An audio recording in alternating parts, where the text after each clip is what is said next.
All right, guys, looking at Chapter 6, functions. We've been using functions since, the first week practically. So there's not a lot that we're going to see in here that's new, and the stuff that is new, like this, is not really anything that I consider important. It'd be more important if you were pursuing a computer science degree, right, going on to a four-year college or something like that, but I don't think it's that important for us to understand. When you sit down and write a Python program, you do not normally do it as a recursive function.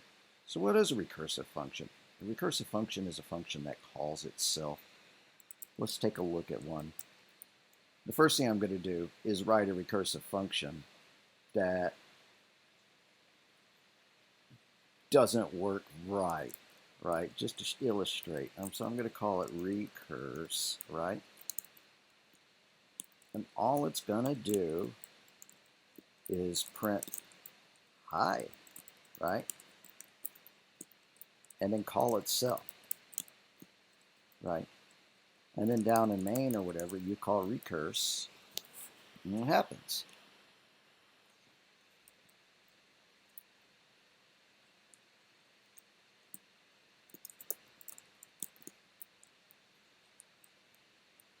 Well, what happens is that it calls itself endlessly.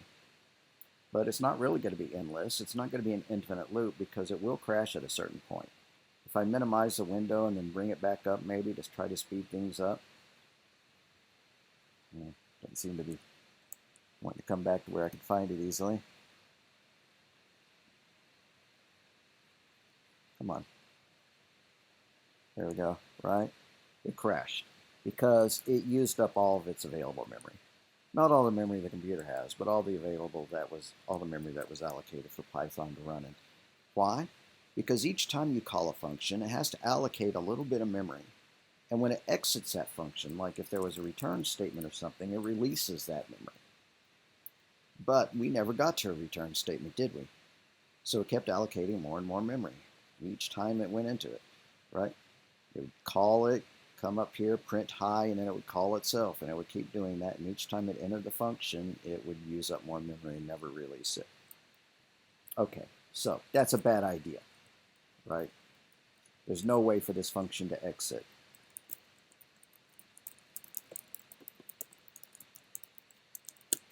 So it runs until Python runs out of memory. Very bad function.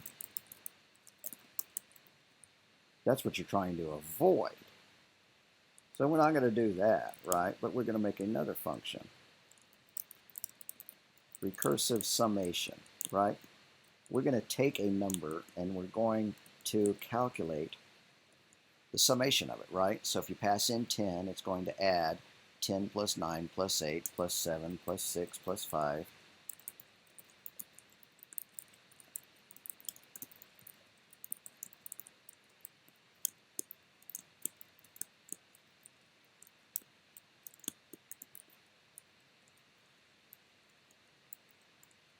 All right, just like that, right?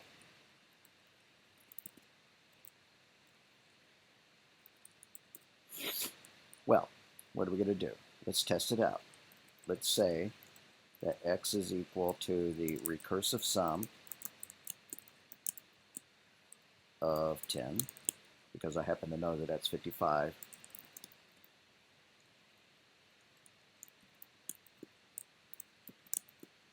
Let's write it. So what are we going to do? We're going to create a variable called total.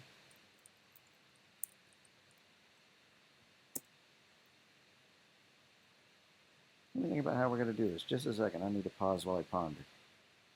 All right, actually, I think I remember what we're going to do.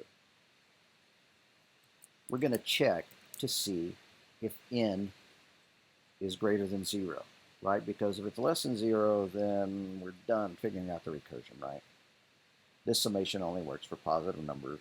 I think that's a fair thing to say. So if n is less than 1, return 0, right?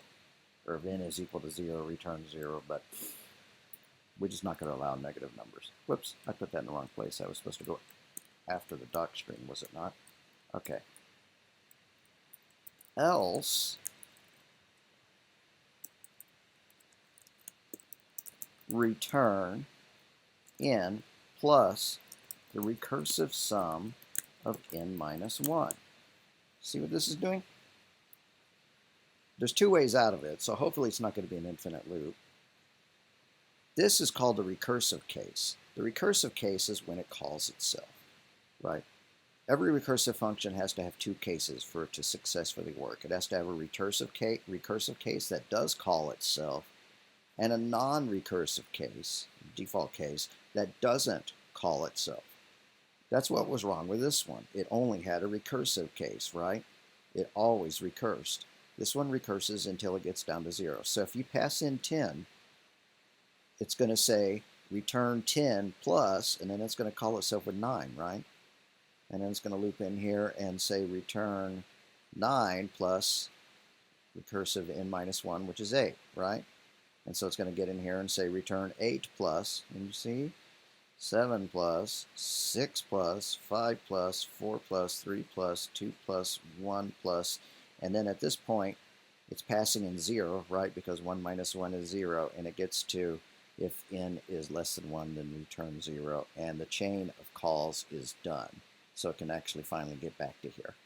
Let's make sure it works.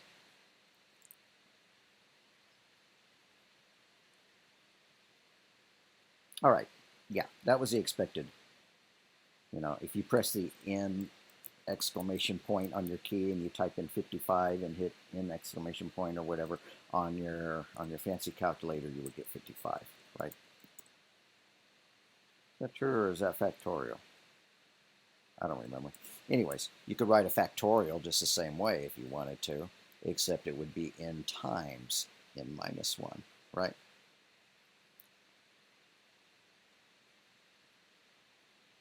So that's recursive. Recursion is when a function calls itself.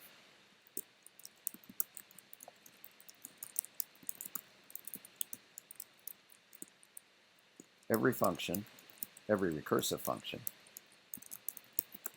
must have a recursive case where it does call itself, and a default case where it doesn't, because if there's only a recursive case, it will call itself endlessly until it runs out of stack, until it runs out of memory.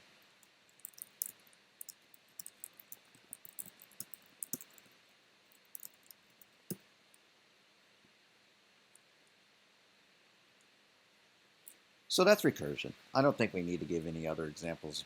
You can read about it in the text if you're interested in it, and it is worth thinking about. It's used for sorting algorithms, advanced sorting algorithms. It's used to solve a wide category of problems, and as an element of functional programming, which is kind of different than the imperative programming which we have been using.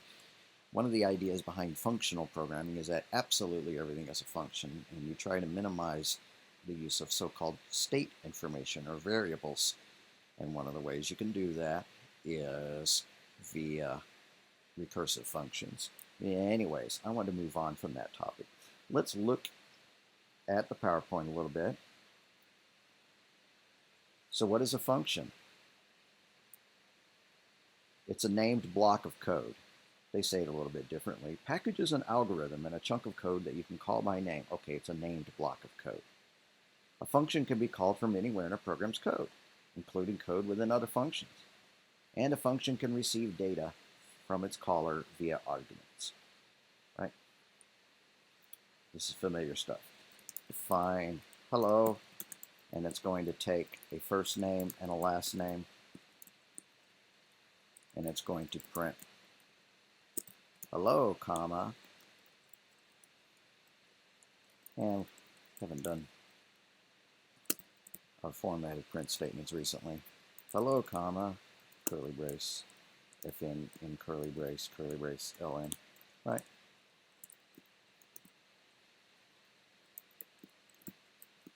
Like that. And it doesn't even need a return statement, because as soon as it hits an unindented line of code, it automatically returns. Right, but anyways, we can call hello. Good old Bob Roberts. We need to say hi to him. And say hello to Malibu Barbie, right?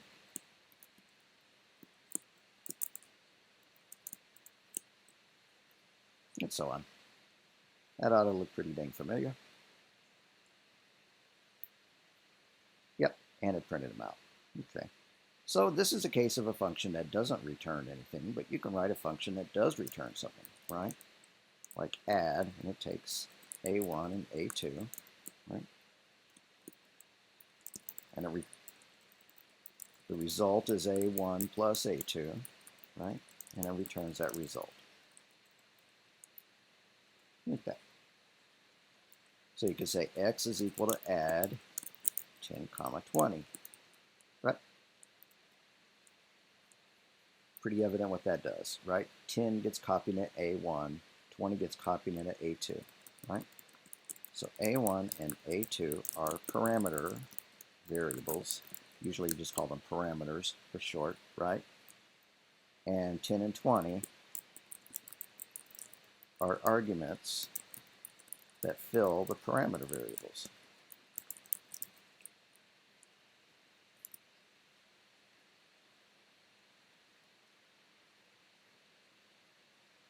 And you also have things known as named variables. And those are variables with default values. Like what if I wrote another function, and I think I've given you this example actually. Hello2, or let's call this one howdy, right? And it takes a first name.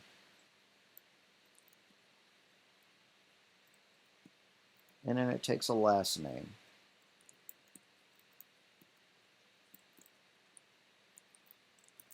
And then what are we going to do? Well, if they don't pass in anything, we're just going to say hello or howdy, right? But if they do pass in something, then we want to print howdy followed by whatever name they pass in, right? So if fn plus ln, if the length of those two things together, right, fn plus ln is equal to 0, and I'm kind of winging this here, I'm doing it a little bit differently than we did the last time, then all we have to do is print howdy, partner, right, like that.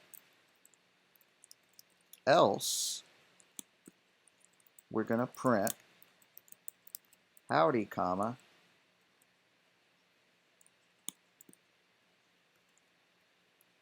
fn plus, I'm kind of botching this, kind of botching how we want to do this. And the reason why is I don't want to put a space if there's only fn or ln. But if there is fn or ln, then I want to put a space between them. Well, I'm not coming up with a quick, elegant way of doing that.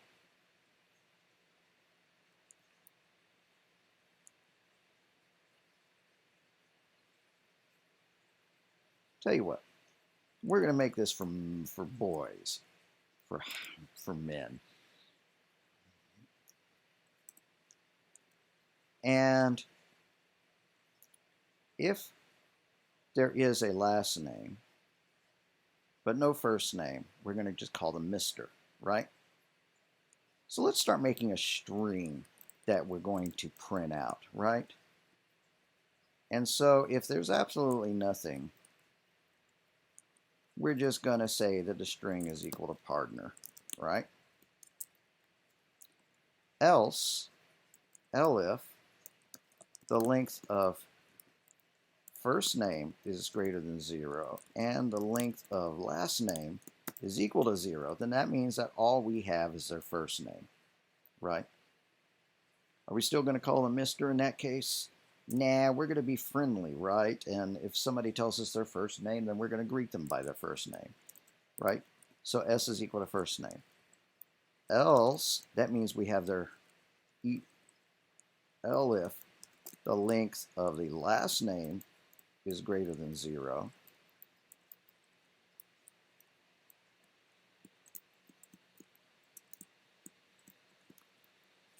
and the length of the first name is equal to 0, right? In that case, the string is equal to Mr., in quote, plus the last name, right? That was supposed to be elif. Followed by the final case is we have both a first name and a last name, right?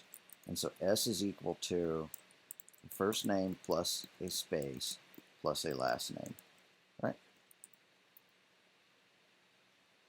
And now maybe we could make this a little bit more generic, right?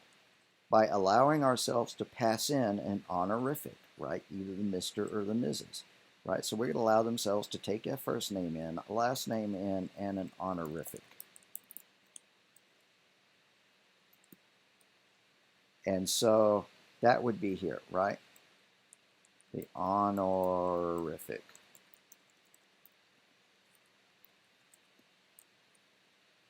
I think I actually kind of liked it the way it was. I'm going to undo that change because I'm getting a little bit beyond the point. All right. And then we can say hello, right?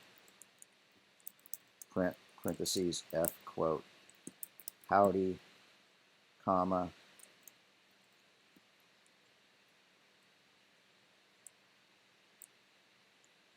curly brace, string, exclamation mark, end quote, end braces, right?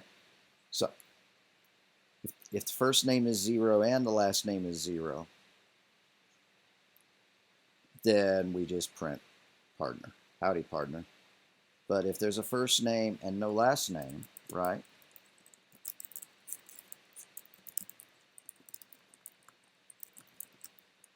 Then we just say hi by their first name.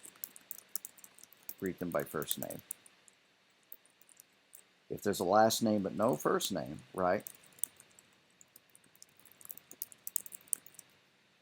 Then we greet them by Mr.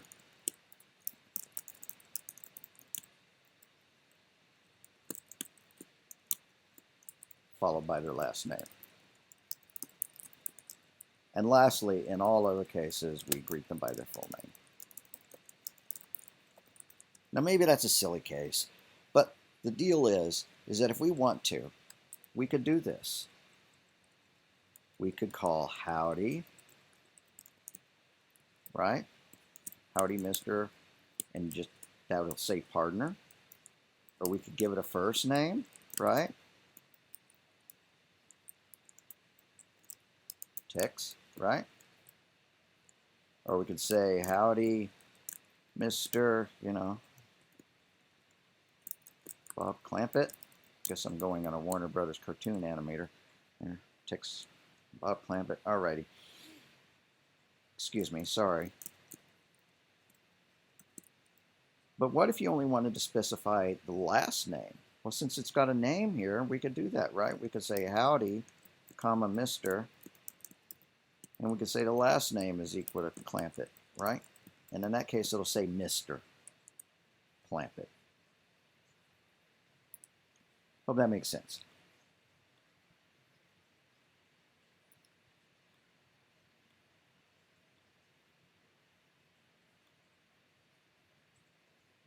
Or not, because I probably have a tab missing or something like that. That was supposed to be DEF, not DEL. Right? And so called with no arguments, it says howdy partner. Called with one argument, it says howdy text. Called with two arguments, it greets them by their first and their last name. And if called with only a last name, it calls them Mr. Clampett. Right? That makes sense? That's how things like this work, right? Print,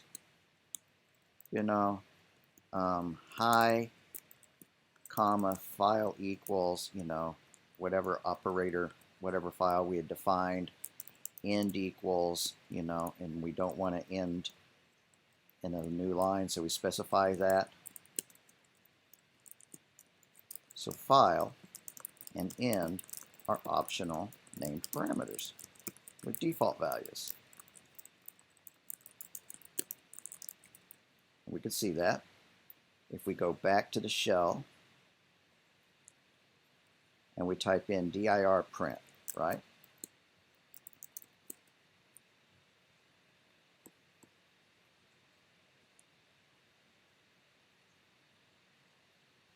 Second thought, I'm not seeing what I want to see there. But if we do help print, oh, seems to be a lot more useful. Then here are the optional arguments.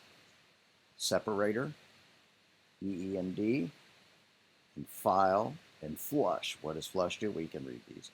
Whether to forcibly flush the string, meaning that it absolutely has to be committed to file, right? As soon as you write it out. End. The string is appended after the last value. The default is a new line, right? So if you don't specify an end argument, it just goes in the next line when it's done. The separator is the string that's inserted between values, right? So we could do print, 1, 2, 3, the separator is equal to, and a, right? And it's going to print 1 and a 2 and a 3. I may have given that example already. I know that we already know how to use functions. So we're going to move on to talking about classes pretty soon, right? So the separator is 1 and a 2 and a 3.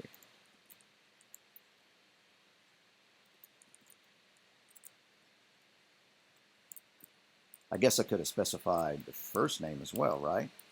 Howdy, Mr., and the last name is equal to, Wayne, and the first name is equal to John. Call them out of order. Sure, you can do that, right? Because the variables have names. The parameters have names, so we can call them just like that.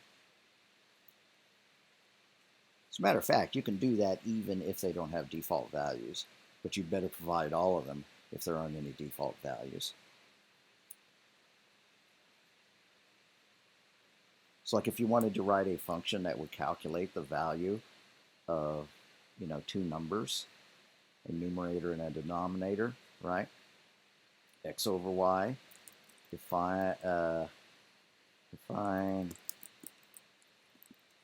get quotient, right, of the numerator as opposed to the denominator, and it's going to return, so the result is equal to the numerator divided by the denominator, and then return the result. Why is it giving me grief about the tabs? I'm not seeing it yet. I must have some problem going on.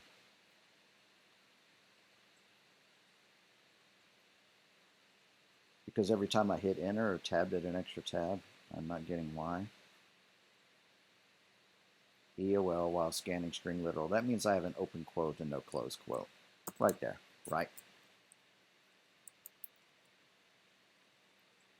So if we were going to write what this prints howdy partner.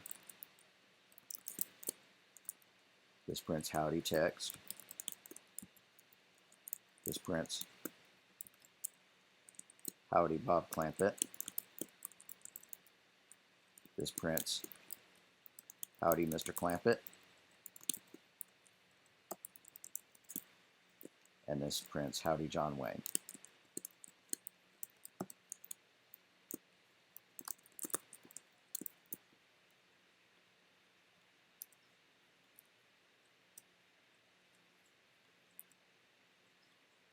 Oh, come on.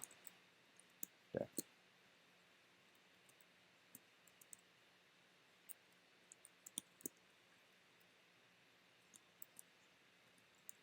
One more. Alrighty. Very good.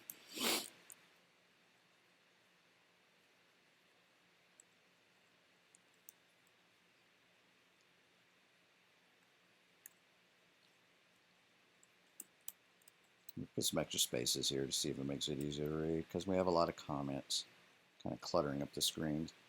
Comments are great, but sometimes they make the code more difficult to read. And like I said, you can stick a return statement at the end of a function even if it's not returning a value. It's mandatory if it is returning a value, right? But it's kind of nice just to see it. Okay, so we're going to call get quotient, right? X is equal to get quotient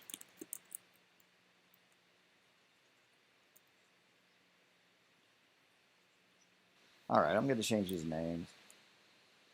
The thing being divided is called the dividend, and the thing doing the dividing is called the divisor.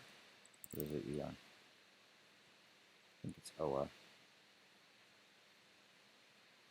Yep, it's OR. All right. And so when we call it, we're going to get the quotient of the divisor is equal to 2, and the dividend equals 1, right? Which is just the same thing as 1 over 2. So x had better equal 1/2 by the time we're done here, right? Apparently I have a missing quote again.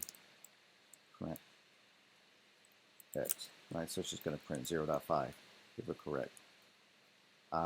Here we go. Now I'm missing a closed parentheses. That was botched. I didn't make the correct fix there. All right, now my tabs will stop complaining. Here we go. Go ahead and run it. Ooh, get quotient is not defined. Well, it'd help if I had not misspelled it. Little syntax errors. There we go.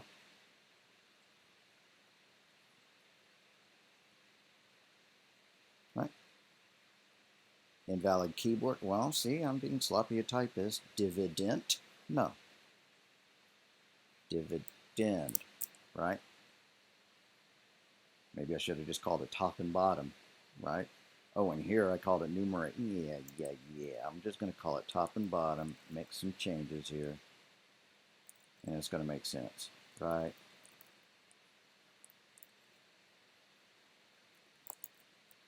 And that works, right? Or we could have called it without using the names, just like you would normally do. 1 over 2, right? Which is still 1 over 2.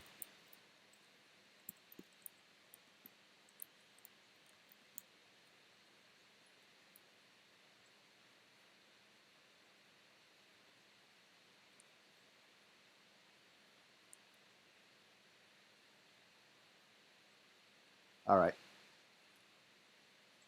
So I seem to have botched it because I made the top 2 and the bottom 1, but I wanted to reverse the order. So bottom is equal to 2, top is equal to 1, right? That makes sense. I'm just specifying out of order the operators for my function, right? Just because it wanted me to pass in 1, 2, I can change my mind and pass in a 2 first and a 1 first if I use the parameter names. And that is about enough of that. You can also use named parameters, right? If you were going to write a function called mult, which allowed you to return, numbers multiplied by each other, well, what if you wanted to write it like this? And wait, no, you don't give it a type. A1, comma, A2 is equal to 1, A3 is equal to 1, A4 is equal to 1, A5 is equal to 1, right? That ought to be about enough. Multiply 5 numbers by each other, or 4, or 3, or 2, or 1, right? So the result is equal to A1 times A2 times A3 times A4 times A5, right? But since we've given them default values, the only one that's mandatory is to pass in 1 value, right? Because what would it mean if you passed in mult and you only gave it 1 term? I mean, no terms. Maybe we should make it mandatory for them to pass in 2. But then beyond that, right, they all default to 1. So if they pass in a 2 and a 3, then we're going to do 2 times 3, which is 6, times 1 times 1 times 1. But if they pass in 2, 3, 4, and 5, well, 2 times 3 is 6, times 4 is 24, times 5 is whatever that is, right? So then we can do that, right? A is equal to mult of 2, 3. B is equal to mult 2, 3, 4, which ought to be 24, right? C is equal to mult of 1 times 2 times 3 times 4 times 5, right? That's the largest that it'll work because we have 5 parameters here, so we can use only 5 arguments here. And 2 times 3 is 6. Times 5 is 30, times 4 is 120. If I've figured that out correctly and we print out A, B, and C, then we will see 6, 24, and 120. Find out.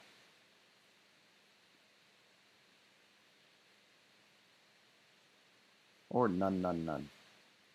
What did I do wrong? I calculated a result, but I did not return a value, just like I have this. And if you don't return anything, then the variable that stores the result just gets the word none. That's all it sees. So we better actually return the variable that we want, right? We calculated the return value, so we better return the result.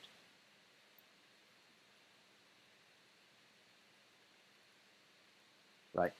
624,120. So, default arguments are used when a function needs to accept arguments sometimes, but if they aren't provided,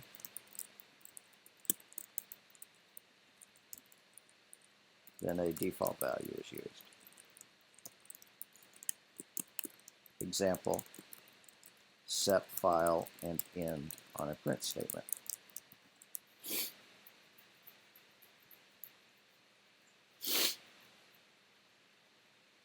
Let's remember that open command that we used to open files to save to? Let's go do a help on the open command. See if there are any default arguments in it.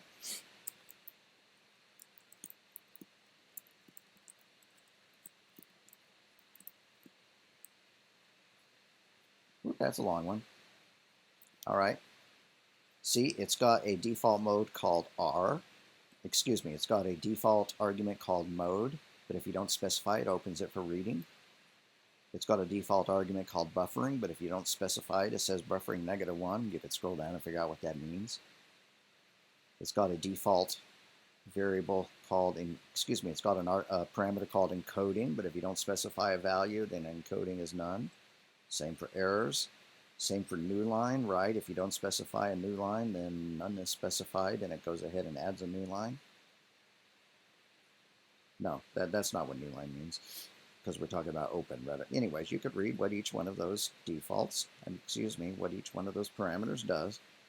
But so when you call open, you could specify the mode, you could specify the encoding, you could specify the new line, but you don't have to, right? All you absolutely have to pass in is that. And it'll work just fine if all you're reading is a read file, right? If you're opening it only for reading and you're not customizing any of the other behavior.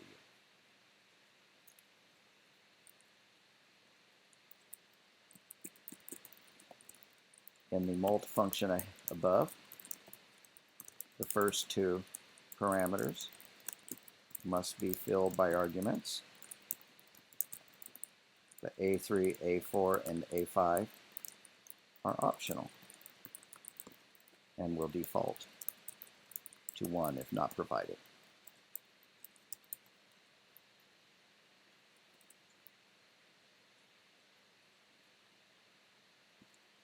How about we cut this and move it above that?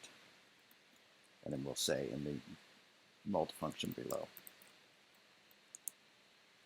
All right. Now we know everything we need to know about functions. Yeah, it's not quite true, but I think it's what I want to cover, right? Functions as abstraction mechanism. An abstraction hides detail. You don't need to know how the open function works, right? You don't need to know what goes on behind the scenes in order for it to open a file. It's abstract, right? All we want to do is open a file. We don't care about how it does it. Same for printing. We don't need to see the underlying machine code or whatever that causes letters to appear on the screen. And so here's a summation argument, a summation function written to accept a lower and upper bounds. And so if you pass in summation of 1, 4, it prints a summation of 10, right? And the summation of 50 to 100, it calculates that, right? So when you call summation, you don't need to know the details of how that happens, right? There's lots of math functions that we have no idea, really. I mean, there are formulas for it, but I would have no idea how to calculate the arctangent of, -2 or, whatever, or how to, I would not know how to do all that math stuff without looking it up. And even then, it's probably all done with loops and stuff that it's already been written for you. so you don't need to know how to do it. This summation function now has been written for me, and so if I wanted to just copy it and use it without caring, as long as I tested it a few times and make sure it works, then I could use it. And from then on, I don't have to worry about how it uses. It's called abstraction, right? Abstraction is making a function, that can embody a concept, and you don't need to know the details. So it hides complexity, right? You don't need to know how my feature works. You don't need to know how the open feature works. It hides the complexity.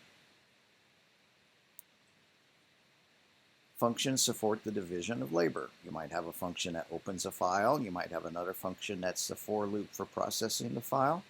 And you might have a function for closing the file, right? Or for displaying the results.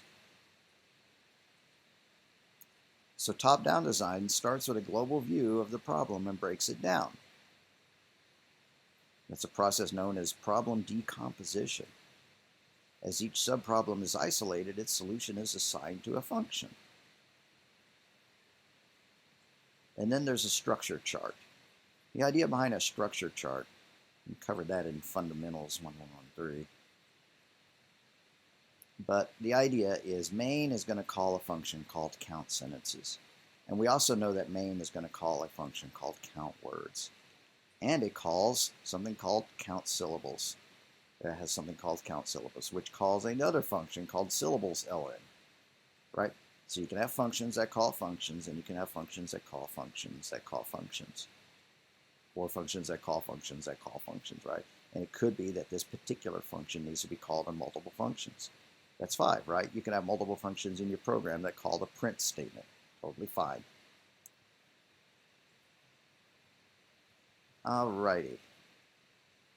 Here's another chart, structure chart. Main calls sentence, and it has noun phrases and verb phrases and prepositional phrases, and I don't really feel like looking into that too closely.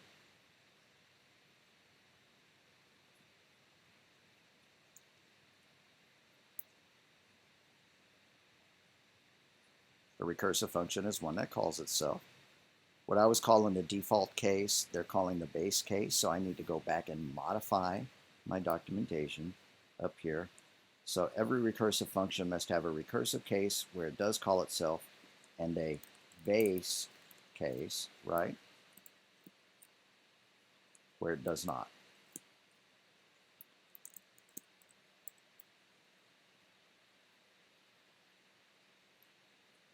So this is the base case when we just return a value rather than calling ourselves. And this is the recursive case.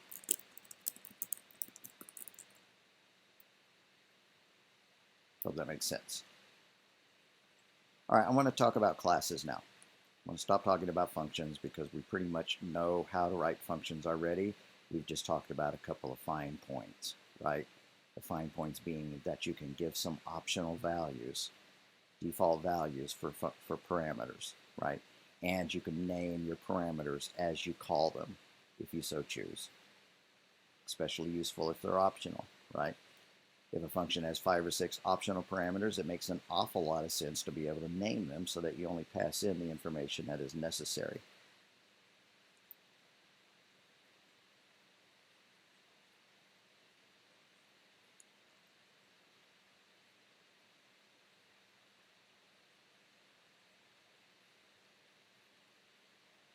All right, so what is a class? What is an object? Way back in the beginning, we used the turtle library, right? We had import turtle, and we did t is equal to turtle.turtle. I'm going to wind up commenting this out, right? And then we did turtle.forward, or FD, 100 pixels, and turtle.left, 90 degrees. And then we did another turtle.forward, 100 pixels, right? And we did turn right by 45 degrees, right? And then turtle.forward by 100 more pixels, right? I'm just going to draw a little picture.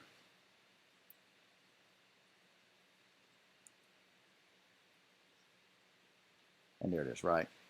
Turn left, then it turned right. And it had speed parameters, so if you wanted it to draw it really closely, you could do so. T.speed is equal to 1.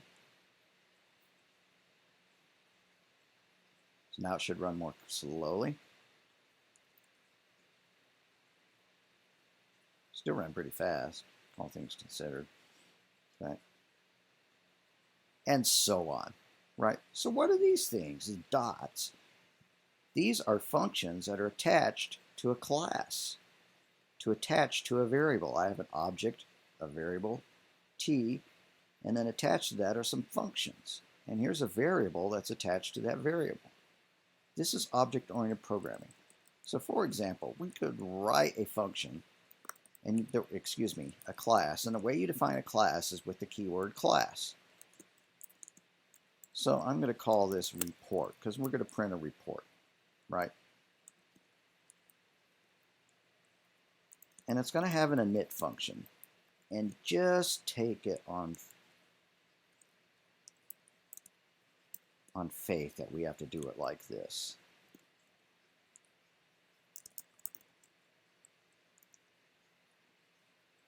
And then so if we call the intro function, def intro, right? Then it prints the introduction.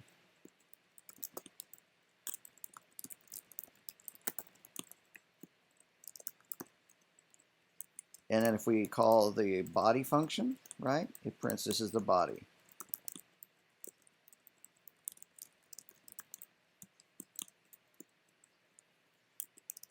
It returns. And then we could call the close, right?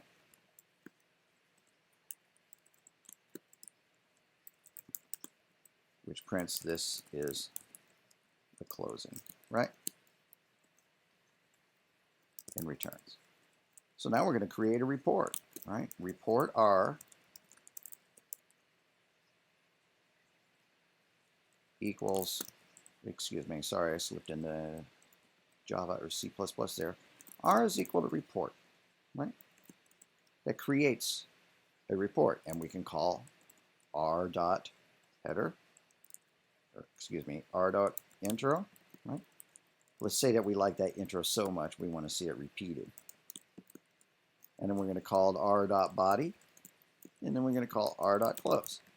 And so since we called intro twice, it's going to print this is the introduction twice.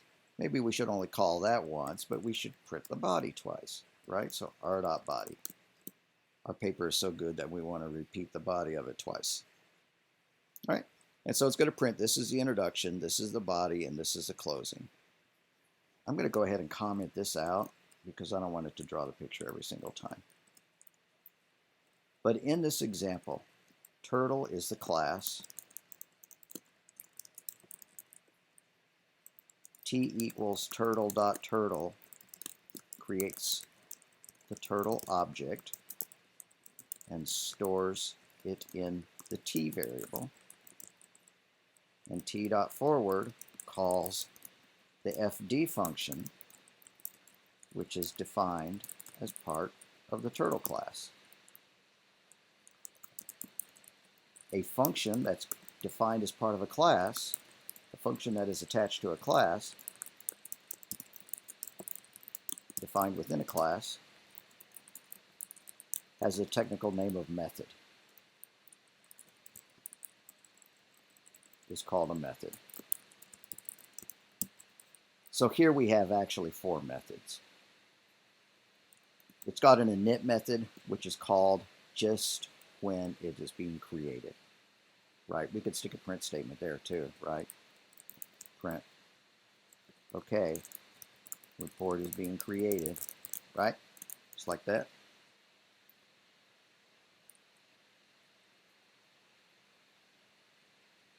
So now I'm going to run it.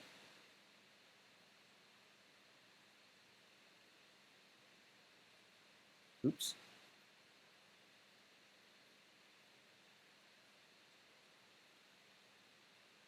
You always have to have that self keyword as the first argument. Just accept that on faith.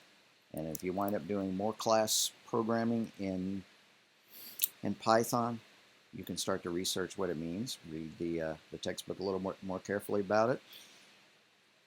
And if you ever take Java or C++, then this is the same thing as the so-called this parameter, THIS parameter.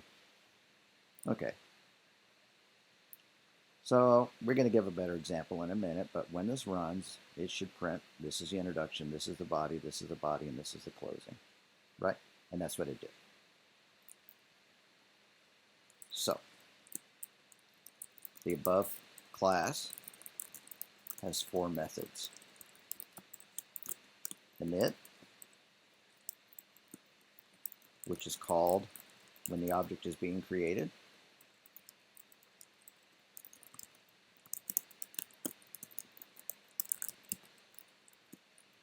And intro, body, and close.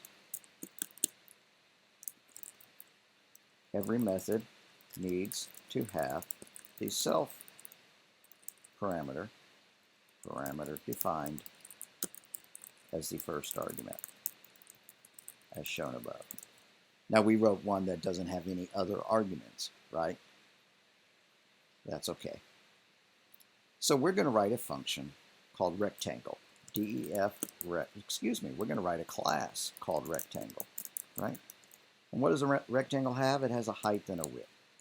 So we're going to define an init function, right?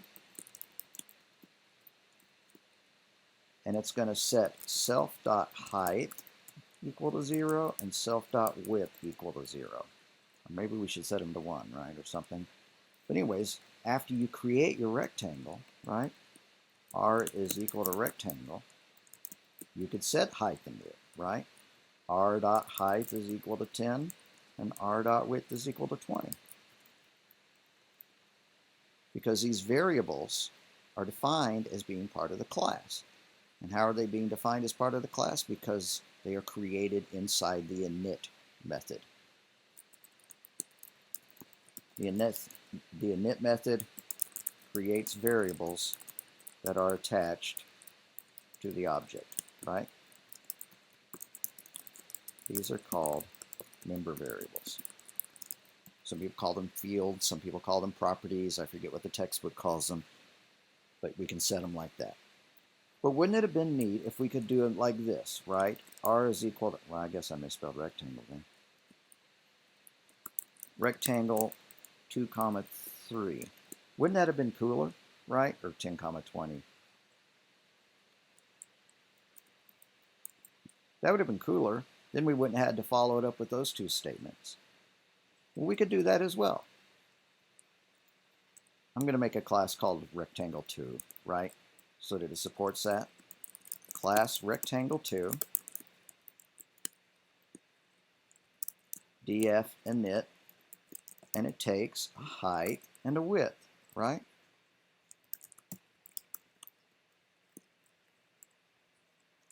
And so when we call it, we are setting self.height equals to the height that's passed in.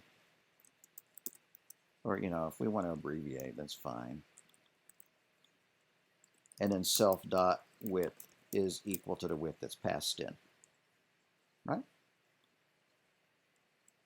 Now, why are we creating this rectangle class? Well, you know, we might want some functions. Some functions like get area and get perimeter. Let's do that. Define get area. Has to take self, they always do. And why are we doing this? So we can do something like this. Area is equal to r.getArea, and then we could print it out, right? Print the area of the rectangle is comma area. How do you calculate the area? It's just width times height, isn't it? Result is equal to self.height times self.width, and then return that result.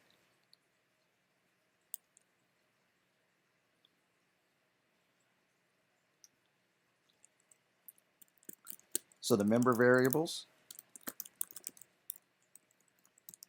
will be used in other methods in the class, right?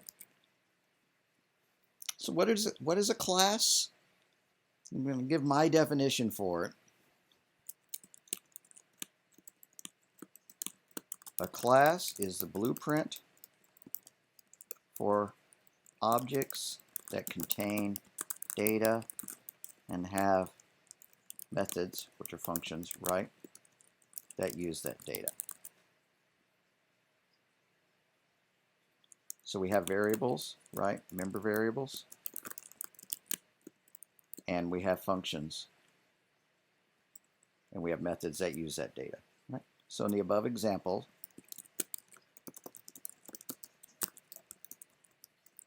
the rectangle classes track the data height and width, right?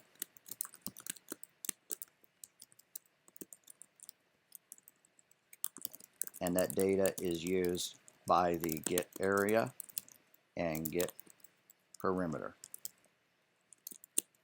methods. Now we didn't write a get perimeter, but we can. Let's go up here and do that, right? Define get perimeter self. And the formula for the perimeter is just height plus width plus height plus width, or 2 times height plus width. It's the fastest way to do it. Result is equal to 2 times self.height plus self.width. Right, because you got to go up, over, down, over again. Right, so self plus height plus self.width. That's the perimeter of it. Return result. And the area of that is equal, so the perimeter of that equals r.getPerimeter. Like that. And so the area of the rectangle is that, and the perimeter of the rectangle is that. Now I'm just going to copy these two functions and put them into here. We should be using an idea called inheritance, which is a more technical thing. You can read about it in the textbook if you want, in order to inherit these functions, these methods, from the other rectangle class. But I think that's okay. I think we've done it all right.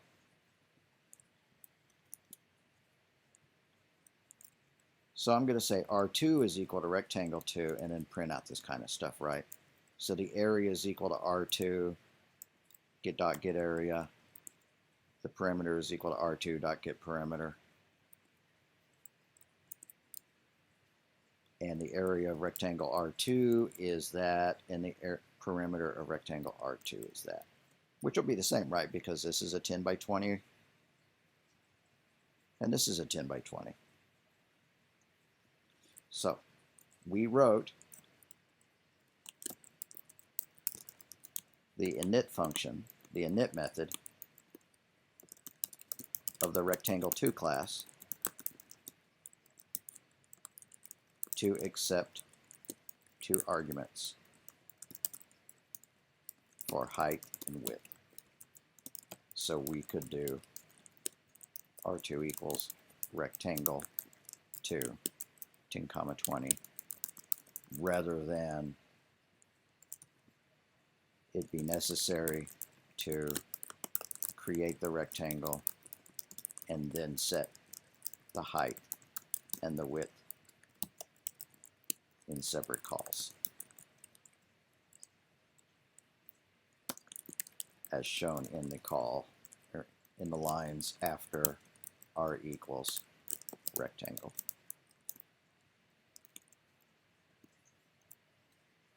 Where we said r dot height equals 10 and r dot width equals 20.